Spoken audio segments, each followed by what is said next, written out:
YouTube channel Shri हरे नमः को like, share, subscribe करें। धन्यवाद। अजीब अपना अलग दृष्टिकोण बोले कि रामावतार तो केवल परवेश धारण करने वाला जो अभाव अब तक इनके भगवत्ता में था, इसके पहले भगवान को बने बनाए। ऐसा तो है नहीं कि 10-20 करोड़ लोग बहुमत बना करके इनको चुनेंगे और घोषित करेंगे और ये शपथ लेंगे कि आज से मैं भगवान बन गया, तब भगवान बनेंगे। तो बने बनाए भगवान है, लेकिन इतने दिनों की भगवत्ता में अब तक अवतार, मत्स्य अवतार हुआ, कच्छप अवतार हुआ, बड़ा अवतार हुआ, नृसिंह अवतार हुआ, वामन अवतार हुआ, परशुराम अवतार हुआ, यही पूर्ववर्ती अवतार है। लेकिन इन अवतारों में कभी भी मौत देखो, जिनके सिंह सहायक अनुशासित जयंत भयो, भुवन भुवन भाग्यो किंतु पायो कहूँ प्राण ना खरदूषण त्रिशिरा बलशाली वीर बाली जैसे भय धराशायी झेल पाए एक बाण ना, सहायक अमोघ जैसे पायक हनुमान जिनके, तुलना में जिनको को दूसरो प्रमाणना, ऐसे नारायण प्रभु को कहे जे सामान्य नर, कैसे त्रैताप मोहि तड़पे जिनके प्राण न, गीत को सारूप्य दियो गीत दे तजधरि हरि रूपा। आज किसी राजकुमार से किसी को चतुर्भुज रूप दिला करके दिखला तो दीजिए। गिद्ध को चतुर्भुज स्वरूप श्याम गात विशाल उच्चारी करने भरी बारी, ये सारूप्य ब्रह्मा जी दे सकते हैं क्या? नहीं जी, श्री राम ने दिया है। इसका मतलब श्री राम सारूप्य दे सकने वाले साक्षात परात्पर परब्रह्म पुरुषोत्तम भगवान है। और उनकी भगवत्ता में कोई संदेह करता है तो वह अपनी मूर्खता जाहिर करता है, वह अपना पाखंड जाहिर करता है। गीध को सारूप्य दे, साकेत दियो शबरी को, शासक किष्किंधा को बनायो जो सुकंठ है, सेत बांध सागर पर। किसी मनुष्य के वश की बात कोई बांध के दिखा तो दे। सेत बांध सागर पर, लंका में बजायो डंका, शंका बिना धूल में मिलायो सतकंठ है। ब्रह्मा समेत गुण गावे चारों वेद जिनके, अस्तुति करी भक्त जिनकी मांगत नीलकंठ है। बार बार बरमानो हर्षदेव श्रीरंग पद सरोजन पायनी, भक्त सदा सबसे कौन मांग रहा है? विश्वनाथ मांग रहे हैं, नीलकंठ मांग रहे हैं। किससे मांग रहे हैं? दशरथ नंदन से मांग रहे हैं। अगर ये राजकुमार होते तो उनके सामने विश्वनाथ डोली फैलाने जाते। गीध को सारूप्य दे, साकेत दियो शबरी को, शासक किष्किंधा को बनायो जो सुकंठ है। सेतु बांध सागर पर, लंका में बजायो डंका, शंका बिना धूल में मिलायो दुष्कंठ है। ब्रह्मा समेत गुण गावे चारों वेद जिनके, अस्तुत करी भक्त जिनकी मानत नीलकंठ है। ऐसे परात्पर के परत में करे युगो शंक, और अंट संत बोले वह तो संत नहीं संत है। जिनके दिव्य गुणन की जिज्ञासा करे वाल्मीकि, 24,000 श्लोक किसी राजकुमार के संबंध में लिखने वाले हैं महर्षि वाल्मीकि। जिनके दिव्य गुणन की जिज्ञासा करे वाल्मीकि, नारद शतश्लोकी 100 श्लोक में, नारद शतश्लोकी मूल रामायण भागते 24 सहस्त्र शुभ श्लोक माही आज कवि वर्णे करी अनुभव अभ्यंतर की आंख से क्या केवल की।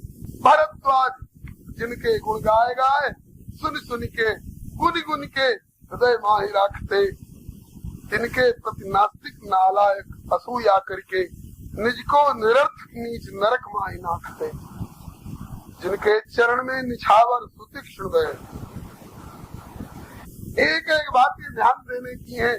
इतने पर भी जिसको श्री राम में भगवत्ता नहीं दिखती है, उससे अंधा, उससे बढ़कर के ना समझ कौन हो सकता है।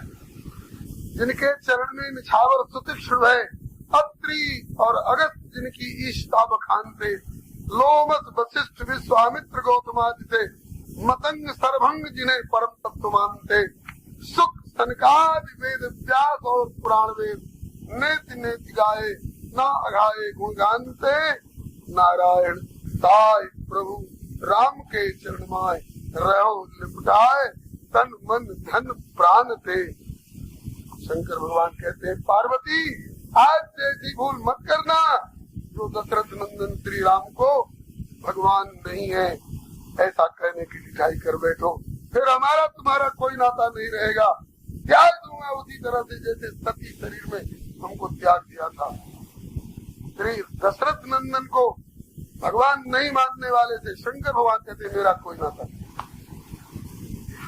गलत बेचारी छिटपिटाई गई पार्वती की और कहने लग गई। गोस्वामी कहते हैं सुन शिव के भ्रम भंजन बचना, इनकी मिट गई सब कुतर्क की रचना, और भई रघुपति पद प्रीति प्रतीति, और दारुण असंभावना बीती। पुनि पुनि पद प्रभु पद कमल गई, जोड़ पंकर पान, बोली गिरजा वचन वर मनो प्रेम रसान। शशिकर तम सुनी गिरा तुम्हारी, मिटा वो शरदा तब भारी, तुम कृपाल सब संशय हरऊ, अब आपकी कृपा से राम स्वरूप जान मोहि परऊ। नाथ कृपा अब गयऊ विषादा, दुखी भयऊ प्रभु चरण प्रसादा, अब मोहि आपन क्यों कर जानी, यद्यपि सहज जड़ नारी अयानी। प्रथम जो मैं पूछा कोई कहूँ, जो मुँह पर प्रसन्न प्रभु कहूँ। प्रथम क्या पूछा है? बोले प्रथम सो कारण कहूँ विचारी, निर्गुण ब्रह्म सगुण बपुधारी। निर्गुण ब्रह्म सगुण शरीर कैसे धारण करके आता है, निर्गुण सगुण कैसे होता है, निराकार साकार कैसे होता है। तब शंकर भगवान कहने लग गए देवी अवतार का प्रयोजन जानना चाहती हो तो सुनो। हरि हरि अवतार है तुझे होई, इदम इत्थम कही जाई न सोई। यही एक कारण है अवतार का, ऐसा कोई नहीं कर सकता, क्योंकि राम जन्म के हेतु अनेका अनेकों हेतु हैं। राम जन्म के हेतु अनेका, परम विचित्र एक से एका। अनेकों हेतु हैं, दो एक बता रहा हूँ। हाँ बताइए भोलेनाथ। कहते कि जब जब हो धर्म के हानि, बाढ़े असुर अधम अभिमानी, करे अनीति जाय नहीं भरनी, सीधे विप्रदेन सुर धरनी। तब तब प्रभु धरी, कहीं मनुष्य शरीर है, और मनुष्य शरीर कहने में फिर कच्छप अवतार, मत्स्य अवतार, नृसिंह और बराह अवतार की उपेक्षा हो जाएगी। इसलिए पाठांतर में कहीं कहीं तब तब प्रभु धरि विविध शरीरा, अनेकों प्रकार के शरीर धारण करते हैं। मछली बनने को तैयार हो जाते हैं, कछुआ बनने को तैयार हो जाते हैं। हम लोगों से कहा जाए कि मछली बन जाओ, कछुआ बन जाओ, तो हम लोग इसको दंड समझेंगे, हम लोग इसको डिग्रेडेशन समझेंगे, हमारा पतन हो गया, हमारी पदवी नीचे की ओर खिसक गई। लेकिन भगवान मछली बनने में, सुअर बनने में अपनी तौहीनी नहीं समझते। भक्तों के सुख के लिए, प्राणियों के कल्याण के लिए सुअर तक बनने को, मछली और कछुआ तक बनने को तैयार हो जाते। तब तब प्रभु धरि विविध शरीरा, करके करते क्या है? बोले हरे कृपा निधि सज्जन पीरा, सज्जनों की पीड़ा को दूर करते हैं। असुर मार, यही भाव गीता में भी भगवान ने अपने श्रीमुख से बताया है। यदा यदा हि धर्मस्य ग्लानिर्भवति भारत अभ्युत्थानम् अधर्मस्य तदात्मानं सृजाम्यहम्। किस लिए? बोले परित्राणाय साधूनां विनाशाय च दुष्कृताम्। इससे दुष्कृति असुर लोग चिढ़ जाए तो चिढ़ जाए, उसके लिए हम क्या करेंगे? हम अवतार लेना बंद कर देंगे थोड़े। परित्राणाय साधूनां विनाशाय च दुष्कृताम् धर्म संस्थापनार्थाय संभवामि युगे युगे।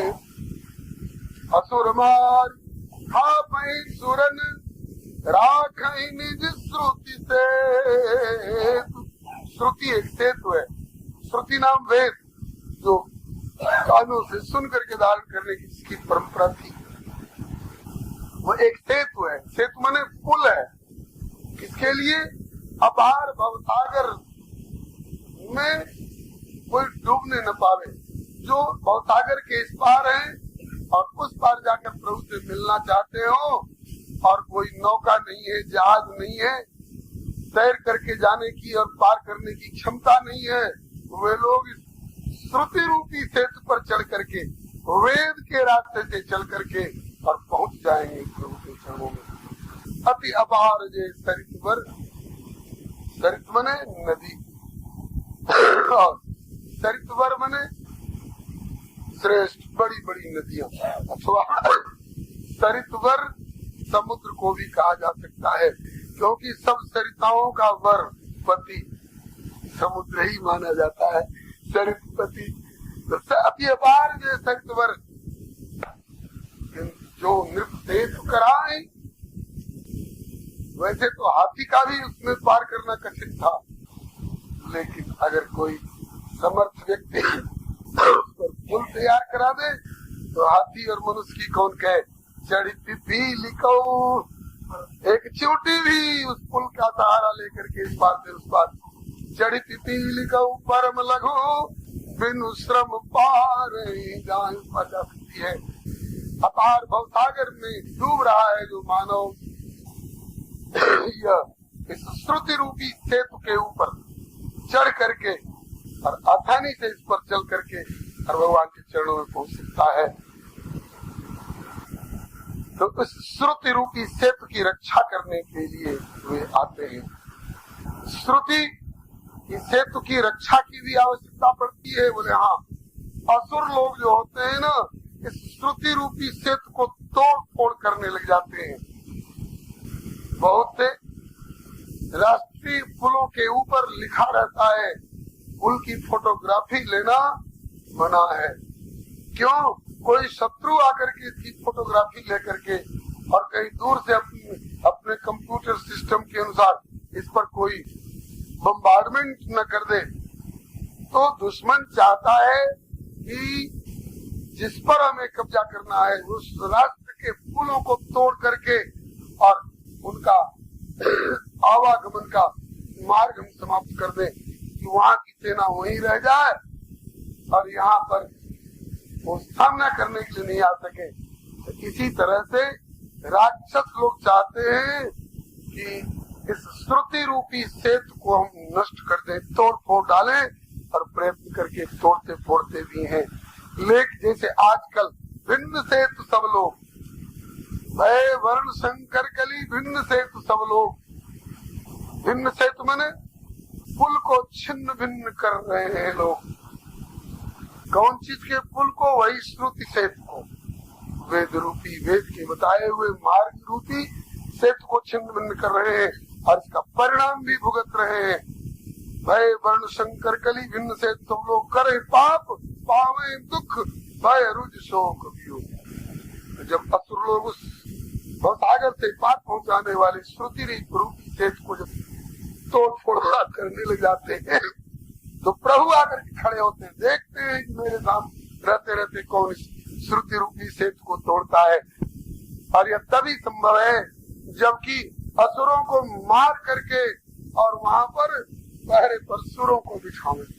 असुर मारी था पही सुरन राखै निज श्रुति सेतु। और जब श्रुति सेतु की रक्षा हो जाती है तब क्या करते हैं? बोले जग विस्तार ही विशद यश, अपने विशद यश को जो अब तक वैकुंठ तक सीमित था, जो अब तक साकेत गोलोक तक सीमित था, जो ब्रह्मलोक तक सीमित था, जो मुनियों के मन मस्तिष्क तक सीमित था, जो शंकर जी के हृदय रूप मानसरोवर तक सीमित था, उस यश को उनके द्वारा बाहर भी प्रकाशित कराते हैं, स्वयं भी घूम घूम करके अपनी कीर्ति को विस्तार करते हैं। जग विस्तार है विशद यश, ये राम जन्म करे। ये विशद यश का विस्तार किस लिए करते हैं? उस समय जो लीला करते हैं उससे, इनके दर्शन से, इनके समागम से, इनके संस्पर्श से उस समय के लोग तो भवसागर से पार अनायास पहुंच ही जाते हैं। और विशद यश आगे वालों के लिए, भविष्य वालों के लिए, कलयुग वालों के लिए वह यश ग्रंथ के रूप में सुरक्षित रहेगा। तो सोई जस गाय भगत भवतरही कृपा सिंधु जनहित तनु धरी। अगर ये जस विस्तार नहीं किए होते तो हम लोग आज 9 दिन तक क्या बैठ करके गाते जी? हम लोगों को क्या आधार मिलता? संसार की बेचैनियों से किनारे होने के लिए हमें क्या सहारा, क्या जरिया मिलता? अखबार सामने आते हैं तो नसों में गर्मी आ जाती है और हृदय एकदम धड़कन बढ़ जाती है। और जब कथा में बैठते हैं तो जितनी देर कथा बोलिए श्री संत सदगुरु भगवान की जय, श्री गोस्वामी जी महाराज की जय, श्री चित्रकूट बिहारी बिहारी जी की जय। कथा में बैठते हैं तो कुछ समय की नब्ज देखिए और अखबारी दुनिया में प्रवेश करने के बाद की अपनी नब्ज देखिए, जमीन आसमान का अंतर पड़ेगा। भगवत कथा में जो एक शांति के सरोवर में प्राणी गोता लगाता है वो संसार में कभी संभव नहीं। सोई जस गाय भगत भवतरही कृपा सिंधु जनहित तनु धरही। अब कई बार अवतार हुए, कई तरीके से अवतार हुए, कई बहाने, कई बहाना लेकर के अवतार हुआ। रामावतार एक ही बार नहीं हुआ। बहुत लोग कहते थे जी, अभी थोड़ी देर पहले कहते थे कि जब सती थी तो राम जी का वनवास और सीता हरण का दृश्य दिखाई पड़ा, और जब वो पार्वती रूप में आ गई है तो अब विवाह में शामिल हो रही है। सही राम जी का विवाह पार्वती जी के सामने हो रहा है और वनवास उनके पूर्व जन्म में सती रूप के सामने हो रहा है। इसका उत्तर यही है कि राम जी का जन्म, राम जी का अवतार एक ही बार नहीं हुआ है। कल्प कल्प कल्प प्रति प्रभु अवतरी। ये कल्प वाली बात ऐसी है कि इसको नहीं समझने के कारण बहुत लोग चक्कर में पड़ जाते हैं। अरे पद्म पुराण में ऐसा लिखा है और स्कंद पुराण में ऐसा लिखा है और भागवत में ऐसा लिखा है और रामायण में ऐसा लिखा है, तो ये ऐसा क्यों? वो सही है कि ये सही है? ताकि यार चारों चार कल्प की कथा है। किसी कल्प में वैसा हुआ था, किसी कल्प में ऐसा हुआ है, किसी कल्प में वैसा हुआ है। तो कल्प कल्प प्रति प्रभु अवतरी। ये कल्प क्या चीज है, इसको भी समझना जरूरी है, नहीं तो भ्रम रह ही जाएगा। दिन और रात तो प्राय सब जानते हैं। एक बार सूर्योदय होकर के सूर्यास्त जब तक न हो तब तक दिन कहलाता है, और सूर्यास्त होने के बाद जब तक फिर सूर्योदय न हो तब तक रात कहलाती है। और एक रात, दिन और एक रात दोनों मिल करके एक वार कहलाते हैं। सोमवार, मंगलवार, बुधवार, और ऐसे ऐसे 7 वार का एक सप्ताह होता है। ऐसे ऐसे 15 दिन का एक पक्ष होता है। ऐसे ऐसे 2 पक्ष का 1 महीना होता है, ऐसे ऐसे 2 महीने की 1 ऋतु होती है, ऐसे ऐसे 3 ऋतुओं का अर्थात 6 महीने का 1 अयन होता है, उत्तरायण और दक्षिणायन, और 2 अयन मिलकर के 1 संवत्सर साल होता है। तो साल भर का समय तो प्राय सब जानते हैं। ऐसे ऐसे लगभग 4,32,000 वर्ष का 1 कलयुग होता है, और ठीक इससे दुगना द्वापर होता है, और तिगुना त्रेता होता है, और चौगुना सतयुग का समय होता है। और ये चारों युग मिल करके 1 चतुर्युगी संस्कृत में कहलाता है, और 1 चौकड़ी हिंदी में कहलाता है। बहुत लोग जानते हैं कि कलयुग बीता और प्रलय हुआ, नहीं, हर एतवार के बाद प्रलय तो नहीं होता, फिर सोमवार मंगलवार की पुनरावृत्ति होती है। हर फाल्गुन के बाद प्रलय तो नहीं होता, फिर चैत बैसाख की पुनरावृत्ति होती है। इसी तरह से हर कलयुग के बाद प्रलय नहीं होता है, फिर सतयुग त्रेता द्वापर कलयुग, फिर सतयुग त्रेता द्वापर कलयुग, फिर सतयुग त्रेता द्वापर कलयुग। ऐसे करते करते जब इनकी 1000 बार आवृत्ति हो जाती है, 1000 बार, 1000 चौकड़ी, अर्थात 1000 सतयुग, 1000 त्रेता, 1000 द्वापर और 1000 कलयुग। तो इतना समय बीत जाता है तो उसी को 1 कल्प कहा जाता है, और वही ब्रह्मा जी का 1 दिन कहलाता है। हम लोगों का जो 1 कल्प है वही ब्रह्मा जी का 1 दिन कहलाता है।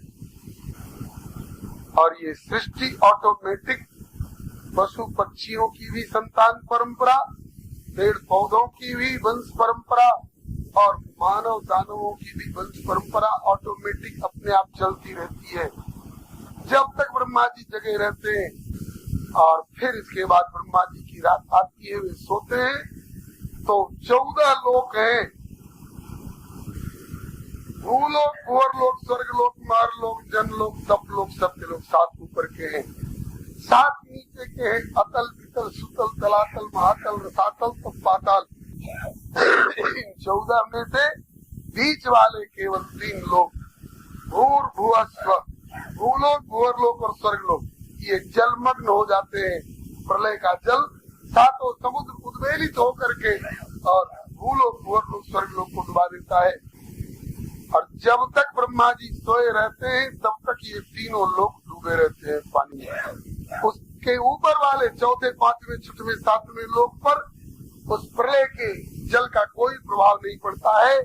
ऐसे ही नीचे के जो 7 लोक हैं, अतल वितल से लेकर के पाताल तक, उन पर भी इस नैमित्तिक प्रलय के, ब्रह्मा जी के सोते समय जो प्रलय होता है, इसका कोई प्रभाव नहीं होता है।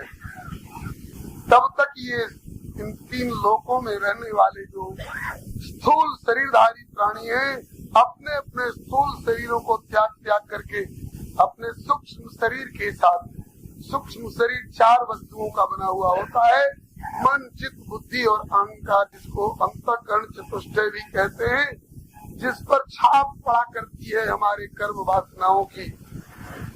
इनका अलग अलग फंक्शन है। अगर आप लोग इसको समझना चाहेंगे तो संक्षेप में निवेदन किया जा रहा है। एक बढ़िया दृष्टांत है टेप रिकॉर्डर का। टेप रिकॉर्डर में कई स्विच होते हैं, एक को दबा दीजिए तो रील को आगे बढ़ाने लग जाता है, दूसरे को दबा दीजिए तो पीछे की ओर रिबाउंड करने लग जाता है, तीसरे को दबा दीजिए तो बोले हुए को अंकित करने लग जाता है, चौथे को दबा दीजिए तो अंकित किए हुए को उगलने लगता है, बोलने लगता है, 5वें को दबा दीजिए तो ठप कर देता है। इसी तरह से हमारे भीतर के ये 4 पुर्जे हैं, स्विच हैं। मन का फंक्शन है संकल्प विकल्पात्मको मना। मन संकल्प करता है, विकल्प करता है। बैठे हैं, ठान बैठे हैं, मन में आई कि चलना चाहिए, तो चलना चाहिए का संकल्प उठाना ये मन का फंक्शन है। मन का स्विच दबा तो चलना चाहिए का भाव उठा। अब किधर चलना चाहिए इधर सत्संग हो रहा है, उधर चलना चाहिए। यूट्यूब चैनल श्री हरे नमः को लाइक, शेयर, सब्सक्राइब करें। धन्यवाद। निर्णय देना मन का काम नहीं है, ये निर्णय देने का काम बुद्धि वाला स्विच दबने पर होगा। चलना चाहिए ये मन सोचेगा, किधर चलना चाहिए ये बुद्धि निर्णय देगी, और बुद्धि ने जो निर्णय दे दिया सत असत देख नहीं रही तो सत्संग की ओर चलने की सलाह देगी, निर्णय लेगी। और जो निर्णय दे देगी बुद्धि, उसको अपने ऊपर अंकित कर लेना, ग्रैस्प कर लेना, ये टेप कर लेना, ये चित्त का फंक्शन है। और जिसको चित्त ने अपने ऊपर अंकित कर लिया उसको कार्यान्वित करा देना प्रैक्टिकल में, ये अहंकार का फंक्शन है। यह जो अंतःकरण चतुष्टय के 4 पुर्जे हैं, इनको सूक्ष्म शरीर भी कहा जाता है, जिसकी अनुभूति हम लोगों को अब भी होती है। कब जब रात को सो जाते हैं और सपना देखते हैं कि आकाश में उड़ रहे हैं, पानी में डूब रहे हैं, भैंसा खदेड़ रहा है, सर्प काट रहा है, कामनी का आलिंगन कर रहे हैं, खीर खा रहे हैं, पैसे बटोर रहे हैं। अरे यार, ये स्थूल शरीर तो कमरे में, एयर टाइट कमरे में, कूलर हीटर से सजे हुए कमरे में गद्दा बिछाकर, सौर ओढ़कर, मच्छरदानी लगा करके सोया हुआ है। वहाँ पानी की एक बूंद नहीं है। डूब कौन रहा है पानी में भाई? उड़ कौन रहा है आकाश में? वही है सूक्ष्म शरीर जो वासना में होता है। उस सूक्ष्म शरीर के साथ ब्रह्मा जी की सोई हुई हालत में प्रलय के जल में अपना अपना स्थूल शरीर त्याग करके सभी जीव ब्रह्मा जी की नासा विवर के माध्यम से उनके अंतःकरण में जाकर के निवास करते हैं। कब तक निवास उनका रहता है? जैसे बाढ़ के दिनों में ऊंचे पेड़ पौधे पर, ऊंचे टीलों पर चेटा चेटी जाकर के जान बचा के रहते हैं, ऐसे ही जब तक नैमित्तिक प्रलय रहता है तब तक अपने वासनात्मक सूक्ष्म शरीर के साथ प्रत्येक जीव ब्रह्मा जी के सोई हुई हालत में नासा विवर के माध्यम से जाकर के और उनके अंतःकरण में निवास करते हैं। उतनी ही बड़ी रात ब्रह्मा जी की होती है जितना बड़ा हमारा कल दिन था उनका। कितने दिन तक ब्रह्मा जी सोए रहते हैं, सृष्टि और रचना और सब कुछ नहीं, ठप। फिर जब ब्रह्मा जी की उतनी बड़ी रात बीतती है, ब्रह्मा जी जगते हैं और जगने के बाद फिर नई सृष्टि करना शुरू करते हैं। कैसे? तो सूत्र यही है, यथा पूर्व कल्पयत, जैसे पहले सृष्टि का क्रम था उसी तरह से। तो सृष्टि में अब मनुष्य कौन बनेगा? जो उनके अंतःकरण में मनुष्य बनने का संस्कार लेकर के गया है अपने सूक्ष्म शरीर पर। गधा कौन बनेगा? जो गधा बनने लायक कर्म करके उनके अंतःकरण में गया था। अगली सृष्टि में फिर नासिका द्वार से निकलेगा तो उसको गधा ही बनना पड़ेगा। यह कर्म का, कर्म वासना का ऐसा अजीब संस्कार होता है कि प्रलय के जल में शरीर छोड़ने पर भी ये धुलता नहीं है, मिटता नहीं है। जैसे टेप रिकॉर्डर की कैसेट में भरा हुआ गीत, गाली है तो 10 साल पर बजाइए तो भी गाली ही उगलेगा, स्तुति भरी है तो 50 साल के बाद भी बजाइए तो स्तुति ही उगलेगा। उसी तरह से चित्त के ऊपर बैल गधा बनने का संस्कार लेकर के गए हैं ब्रह्मा के भीतर, तो अगली सृष्टि में निकलने पर बैल और गधा ही बनना पड़ेगा। इसलिए भैया संस्कार परिमार्जित करो। अपने रील पर गाली मत गाओ, अपने रील पर प्रभु की स्तुति गाओ ताकि प्रभु की गोद में बैठो। आइए, आता है कल्प वाली बात आप लोग समझ गए होंगे। एक बार सृष्टि का प्रलय में आ जाना और फिर दोबारा रचना होना, यह कल्पांत और नया कल्प शुभारंभ हुआ। तो जब जब नई सृष्टि होती है तब तब कल्प कल्प प्रति, जैसे बरसाने की होली हर फाल्गुन में होगी, हम लोगों के समझने के लिए, जैसे रामनवमी हर चैत में मनाई जाएगी अयोध्या में, जैसे रथ यात्रा हर आषाढ़ में जगन्नाथपुरी में मनाई जाएगी, इसी तरह से ये कल्प और कल्पांत में और नई सृष्टि में यथा पूर्व कल्पयत में माताओं की रसोई भी एक बहुत बढ़िया उदाहरण है। ये जगती हैं तो झाड़ू, पोछा,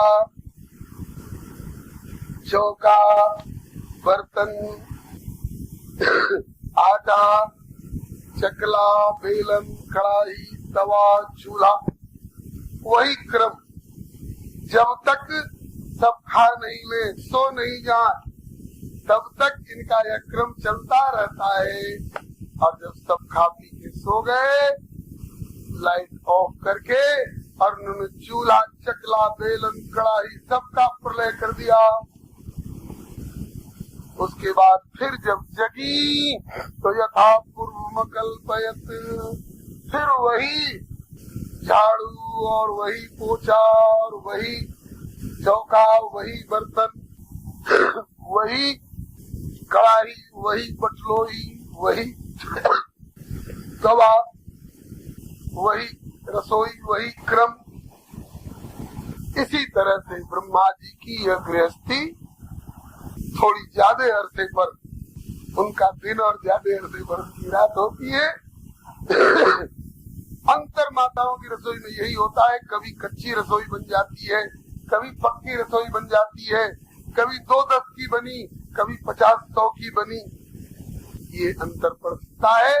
नहीं तो सृष्टि का यही क्रम है।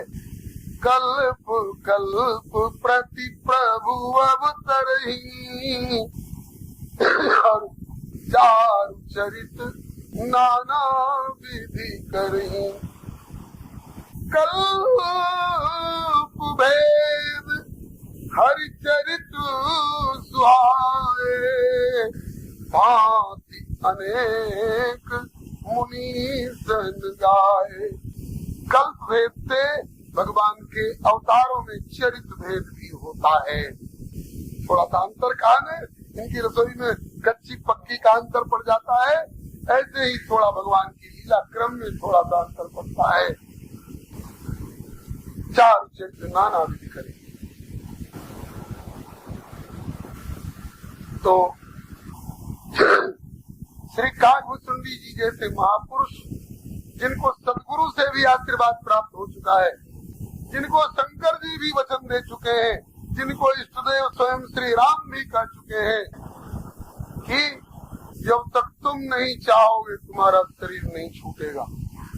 तो ये और लोग भले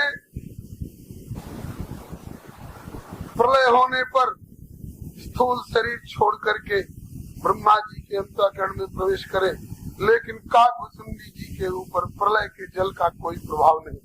ये तो अभी नैमित्तिक प्रलय बताया, ब्रह्मा जी के दिन बीतने पर सोई हुई हालत में। इसको महाप्रलय नहीं कहते, महाप्रलय कहते हैं वह जो ब्रह्मा का एक दिन हुआ, वैसे दिन से 30 दिन का महीना होता है ब्रह्मा का, वैसे महीना से 12 महीने का साल होता है ब्रह्मा का, और वैसे साल से 100 साल की आयु होती है ब्रह्मा की। तो एक ब्रह्मा जब 100 साल से ज्यादा के हो जाएंगे, 100 साल जब इनका पूरा हो जाएगा तो उनका शरीर छूट जाएगा। ब्रह्मा को भी शरीर छोड़ना पड़ेगा। ब्रह्मा भी 2 तरह के होते हैं, एक जीव कोटि से पासेंट प्रोमोटेड होते हुए जो ब्रह्मा बने हैं, और एक वे जो ऊपर से भगवान अवतरित होकर ब्रह्मा के रूप में आए हैं। तो भगवान अवतरित होकर के ब्रह्मा के रूप में आए हैं तो वे तो अपनी भगवत्ता को प्राप्त होंगे, लेकिन जीव कोटि से जो अच्छे अच्छे कर्म करते हुए क्रमिक विकास के आधार पर जो ब्रह्मा बना है, ऐसा होता है क्या? हाँ, मानस में मसकई करई बिरंची प्रभु, मच्छर भी अच्छा काम करता गया क्रम क्रम से, तो उसको प्रभु किसी दिन ब्रह्मा बनने का अवसर देते हैं। और ब्रह्मा ने भी अगर गलती कर दी तो उस गलत काम के बदले में अजहू मसकते ही। बात समझ में आ गई ना? जीव कोटि के भी ब्रह्मा होते हैं, इसलिए उनको भी शरीर छोड़ना पड़ता है। लेकिन कब? जब प्राकृतिक प्रलय होता है, महाप्रलय होता है, तो नैमित्तिक प्रलय में ब्रह्मा जी के रात्रि वाले प्रलय में तो भूलोक भूअरलोक स्वर्गलोक ही जलमग्न होते हैं। पृथ्वी नष्ट नहीं होती, आकाश वायु चंद्र सूर्य सब नष्ट नहीं होते। लेकिन ब्रह्मा जी के शरीर छोड़ने के बाद जो प्रलय होता है, उस समय अपने अपने उद्गम कारण में सारे तत्व विलीन होते जाते हैं। पृथ्वी अपने उद्गम कारण जल में घुल जाएगी, जल अपने मूल उद्गम कारण अग्नि में जल के समाप्त हो जाएगा, जल अग्नि में समावेश हो जाएगा, और अग्नि अपने मूल कारण वायु में समाविष्ट हो जाएगी। अग्नि अपने मूल कारण, वायु अपने मूल कारण आकाश में लीन हो जाएगा, आकाश अपने मूल कारण महत्त्व में लीन हो जाएगा। श्री हरे नमः। तामसिक अहंकार में लीन होगा, तामसिक अहंकार राजसिक अहंकार में लीन होगा, राजसिक अहंकार सात्विक अहंकार में लीन होगा, सात्विक अहंकार महत्त्व में लीन होगा, महत्त्व मूल प्रकृति में लीन होगा, और मूल प्रकृति परमात्मा में लीन हो जाएगी। बस केवल परमात्मा ही परमात्मा रह जाएंगे। इसको महाप्रलय कहते हैं। अब फिर जब प्रभु के मन में आएगी कि फिर सृष्टि को प्रकट करूं, तो अपने संकल्प मात्र से ही सृष्टि लवनी में स्म भुवन निकाया रचई जातु अनुशासन माया भगति हेतु कोई दीन दया दयाला चितवत चकित धनुष मखसाल। तो नैमित्तिक प्रलय और महाप्रलय वाली बात दोनों आपकी समझ में आ गई होगी। नैमित्तिक प्रलय में कल्प बदलता है, और महाप्रलय में ब्रह्मांड और सृष्टि समाप्त होकर के फिर अगली सृष्टि में। सृष्टि भी दो तरह की होती है, एक सर्ग सृष्टि और एक विसर्ग सृष्टि। सर्ग सृष्टि भगवान प्रकट करते हैं, और विसर्ग सृष्टि ब्रह्मा जी उस प्रकट सृष्टि में से थोड़ी थोड़ी मिलावट करके और पिंड और पेड़ पौधे और बैल बकरी त्याग करते हैं।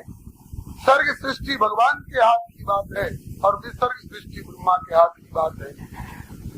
अब आइए, कागभुजुंडी जी का नाश ब्रह्मा जी के सोए हुए नैमित्तिक प्रलय में तो होता ही नहीं है। गरुड़ जी कहते हैं कि हे कागभुजुंडी जी, मैंने शंकर जी के श्रीमुख से सुना है कि नाथ सुना मैं हस शिव पाए कि महाप्रलय हूँ नाश तब नाई। कागभुजुंडी जी का नाश महाप्रलय में भी नहीं होता है, महाप्रलय में भी नाश नहीं होता। मतलब कि ब्रह्मा की उम्र समाप्त हो जाने पर ब्रह्मा भले शरीर छोड़ दें, लेकिन कागभुजुंडी जी बोले तजऊ न तन निज इच्छा मरना, क्योंकि तन बिनु वेद भजन नहीं वर्ण। ऐसे दो चार और हैं चिरजीवी। लोमस जी जो कागभुजुंडी जी के भी गुरु है, जिनके आशीर्वाद से इनको ये सब कुछ प्राप्त हुआ है। और एक और संत है श्री बगदाल जी, वे भी अर्जुन ने दर्शन किया था भगवान श्री कृष्ण की कृपा से। केवल एक चटाई अपने माथे पर धर के भजन कर रहे थे, और छाती की थोड़ी दूर की ये जो रोमावली थी वो नहीं थी। तो अर्जुन तो दिखाया कि देखो ये चिरजीवी बगदाल भी नाम है इनका। अर्जुन ने कहा कि महाराज केवल चटाई से क्यों गुजारा कर रहे? कहा कि थोड़े से जीवन के लिए क्या माल अटारी बनावे, सब नष्ट ही होने वाला है, चटाई बहुत। कहा कि महाराज यहाँ आपके इधर तो सब जगह रोमावली है, इतनी दूर की रोमावली नहीं दिखाई पड़ रही है। बोले हाँ, उखाड़ के फेंक दिया है। क्यों? बोले जब लोक पितामह ब्रह्मा का शरीर छूटता है तो कहाँ नाई बुलाने जाऊं, कहाँ नाई मिलेगा उस समय, सो हजामत कहाँ कराऊं, एक केस उखाड़ के फेंक देता हूँ ब्रह्मा के नाम पर। मतलब कि कितने ब्रह्मा समाप्त हो गए और बगदाल भी अभी जीवित है, लोमस अभी जीवित है। और कागभुसुंडी जी के लिए भी कहा महाप्रलय उनाश कब ना दे। वे कागभुसुंडी जी कहते हैं कि हे गरुड़ जी, मेरी आंखों के सामने 27 बार ब्रह्मा जी सो चुके, 27 बार नैमित्तिक प्रलय हो चुका, 27 बार नई सृष्टि बन चुकी और 27 बार रामावतार हो चुका।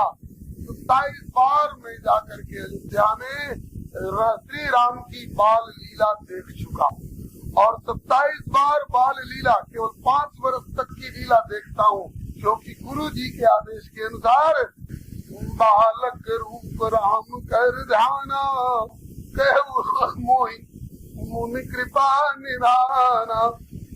इसलिए इष्ट देव मम बालक रामा, स्वभाव पुष्कोटि सत कामा। जब जब राम मनुज तनु धरहि, भगत हेतु लीला बहु करही। तब तब नीलगिरी की कथा को बंद करके 5 वर्ष के लिए घोषणा कर देता हूँ, 5 वर्ष के लिए कथा चले, क्योंकि अब मैं 5 वर्ष अयोध्या में रहूंगा। तब तब अवधपुरी में जाऊं और प्रभु को बाल चरित दिलों की हर्षाऊं। जन्म महोत्सव देखूं जाई और केवल बरिस 5 रहूं लुभाई। जब 5 से 6 के हो गए तो उनका जनेऊ हो जाता है। भय कुमार जमई सब भ्राता, तो 3 जनेऊ गुरु पितु माता। राम जी गुरु प्रिय गए पढ़न रघुराई। अब तब मैं पुनि निज आश्रम आऊं और फिर से शुरू करता हूँ चरित पुनीत राम के गाऊं। ऐसे करते करते यहाँ बसत इस नीलगिरी पर रहते हुए यहाँ बसत मोहि सुनु खग ईसा। बीते कल्प 7 और 20 और 7 27 कल्प बीत गए। 27 बार प्रलय हुआ, 27 बार यथा पूर्व कल्प नई सृष्टि बनी, 27 बार रामावतार हुआ, 27 बार का उनका बचपन मैंने देखा। 27 कल्प की कथा तो मैं आंखों देखी गा गाया करता हूँ। कभी प्रथम कल्प की, कभी द्वितीय कल्प की, कभी तृतीय कल्प की, कभी चतुर्थ कल्प की, कभी 17वें कल्प की, कभी 27वें कल्प की। तो एक बार की कथा जो देख के आए, एक कथा एक कल्प की सुनाए और कहीं कोई स्थायी श्रोता शंकर जी तरीके अगर दूसरे कल्प की कथा शुरू हुई और वो सुनने लग गए तो कहेंगे कि अरे उस बार आए थे तो वो ऐसी कथा कह रहे थे, इस बार आए तो ऐसी कथा कह रहे। तो शंकर जी को संदेह नहीं होगा, क्योंकि शंकर जी कल्प भेद वाली बात जानते हैं, लेकिन सामान्य श्रोता चक्कर में पड़ जाएगा। उस बार वैसा कह रहे थे, इस बार ऐसा कह रहे, तो वो सही किए सही बोले दूसरे कल्प की कथा थी इसलिए वो भी सही, और तीसरे कल्प की कथा इसलिए ये भी सही। तो कल्प भेद हरिचरित सुहाए, भांति अनेक मुनि समझाए। ये अवतार हेतु, अवतार प्रयोजन बताते समय 4 कल्प की कथा शंकर जी ने सुनाई है, 3 कल्प की संक्षेप में और 1 कल्प की विस्तार से। आपसे पूछा जाए, रामायण के पाठक हैं, रावण कुंभकर्ण बनने का मौका किसको मिला? कोई कह देगा कि द्वारपाल हरि के प्रिय दो, जय अर्ध जय जान सबको, विप्र श्रापते दोनों भाई, तामस असुर दे 3 पार, कनक कदिप और आटक लोचन, जगत विदित सुरपति मधुमोचन। विजयी समर वीर विख्याता, धरि बरा बपु एक निपाता, हुई नर हरि दूसर पुनि मारा, जन प्रहलाद सुजस विस्तारा। इस प्रकार से 1 कल्प यही लगी अवतारा। 1 कल्प में जय और विजय को रावण कुंभकर्ण बनने का मौका मिला। तब तक दूसरा कहेगा कि अजी रावण और कुंभकर्ण तो शंकर जी के दोनों गण बने थे, जिनने नारद जी के बानर वाले मुंह की हंसी उड़ाई थी, जिनको नारद जी ने शाप दिया था, जाओ निशाचर हो तुम, कपटी पापी तो हंसे हमें तो ले फल, बहुत हंसे मुझको। वही दोनों रुद्रगण नारद जी के श्राप, नारद प्राप्ति ने द्वारा कल्प एक नहीं लगी होता। 2 कल्प के रावण कुंभकर्ण तो मिल गए ना, अब तीसरे कल्प के रावण को टटोलिए। बोले तहाँ जलंधर रावण भयो, रणहति राम परम पद देव। जलंधर को जो वृंदा देवी का पति था। YouTube चैनल श्री हरे नमः को लाइक, शेयर, सब्सक्राइब करें। धन्यवाद।